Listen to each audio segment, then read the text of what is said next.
김건희 여사의 오빠가 있는데 그 오빠의 장모의 집을 압수수색하는 과정에서 2022년에 김 여사가 나토 정상회의 때 착용했던 명품 목걸이를 발견했다고 합니다. 이 목걸이죠. 공직자윤리법상 500만 원이 넘는 보석이 있다면 그거 재산 신고해야 되는데 이게 누락이 됐었거든요. 그 논란에 대해서 대통령실의 해명이 당시에 좀 석연치 않긴 했습니다. 현지에서 빌린 거다. 재산 신고 누락 아니다. 이렇게 또 얘기를 하면서 당시 총무비서관은 뭐 지인에게 빌렸다. 이런 얘기도 했었습니다. 그리고 지난 5월에는 말을 좀 바꾸죠. 대통령실 그때 해명은 일부 사실과 다르다. 뭐가 다르냐? 모조품이어가지고 어디 있는지 모른다. 이렇게 말했었거든요. 설 변호사님. 네. 이 말도 어쨌든 지금 또 뒤집게 됐습니다.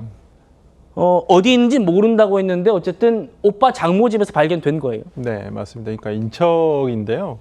좀 되게 좀 특이한 부분은 보통 이런 경우는 되게 압수하기가 어렵습니다. 특히나 자기 오빠의 장모 댁에서 그것을 발견한다?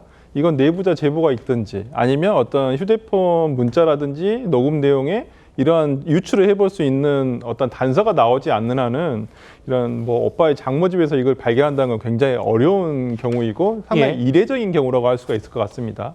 어찌됐든 간에 지금 특검에서 확보한 이 뭐 6천만 원 상당의 명품 목걸이에 대해서 이제 감정을 해봐야 되겠죠. 모조품이라고 주장을 했기 때문에 이게 진품인지 가품인지에 대한 어떤 감정을 통해서 이게 금액을 특정을 지어야 되겠죠. 그렇다고 한다면 지금 김건희 여사 측에서 진술이 이렇게 바뀐 부분에 대해서는 본인에게 아마 불리하게 작용하지 않을까 싶습니다. 예. 어찌됐든 간에 이런 대한민국의 영부인의 역할을 하고 있을 때 어떤 모조품을 했다라는 것, 그게 도덕적으로나 어떤 법적인 문제를 떠나서 글쎄요, 그 도덕적으로도 상당히 좀 어울리지 않는 변명이라고 생각이 들어서 일단 뭐 감정의 결과가 나와봐야 되겠습니다만은 모조품이든 진품이든 참 부적절했다는 부분은 지적하지 않을 수는 없을 것 같습니다. 예, 조인선 변호사님.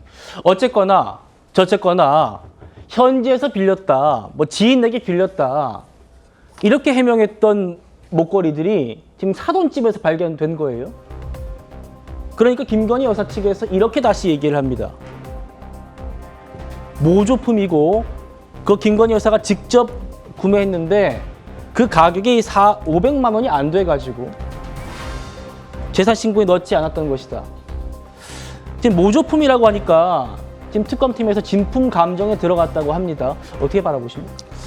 글쎄, 일단 뭐 감정 결과를 살펴봐야겠지만 글쎄요, 모조품인 경우에 그런 고가의 목걸이의 모조품을 사돈집이잖아요. 오빠의 그런 장모님 집에 보관하는 경우, 그것도 박스채로 있다고 하지 않겠습니까? 그렇게 보관하는 경우가 저는 흔한 경우인가 싶습니다.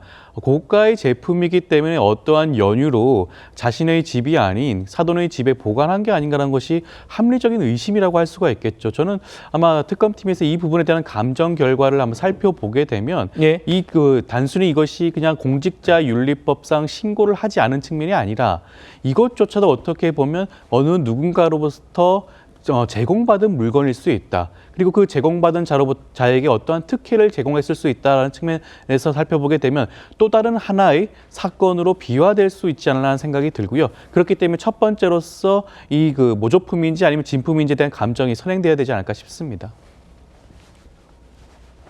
알겠습니다. 어쨌든 지금 김건희 여사 측에서는 다른 영부인들이 다 착용하기 때문에 모조품이라도 안 할 수 없었다라는 얘기를 하고, 그리고 이 얘기를 뒷받침할 증거들은 좀 있습니다.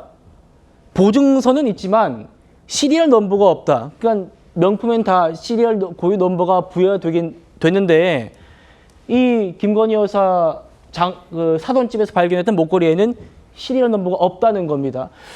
진품 감정 들어가 봤다고 하니까 좀 지켜보도록 하고요. 민중위 특검팀이 지난주에 김건희 여사 사저를 압수수색도 했습니다. 그때는 이런 일이 있었습니다. 김건희 여사 집에 신발장에 있던 명품 구두들 하나하나 열 몇 점 된답니다. 열 몇 켤레를 하나하나 다 찍었대요. 뭘 찍었느냐? 신발 사이즈를 찍었답니다.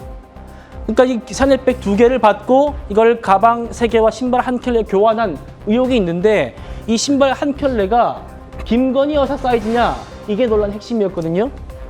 그런데 이 바꾼 신발은 250mm였는데 특검팀이 찍은 열 몇 켤레의 신발들은 모두 260mm였다는 겁니다. 윤준 의원님. 예.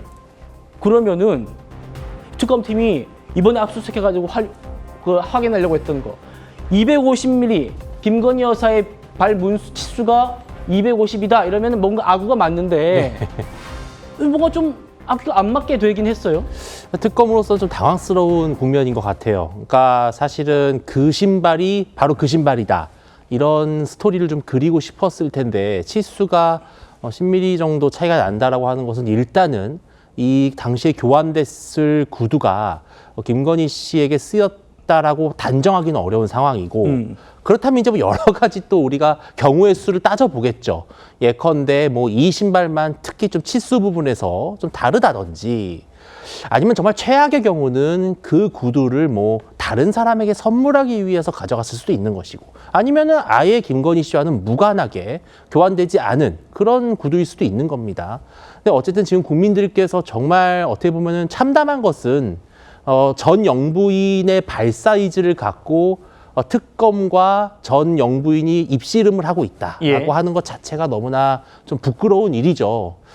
저는 이런 부분들이 좀 빨리 김건희 씨도 적극적으로 좀 협조를 해서 진실이 가려서 더 이상 이러한 시시비비 논쟁에 우리가 좀 휘말리지 않았으면 좋겠다는 아쉬움이 있습니다. 알겠습니다.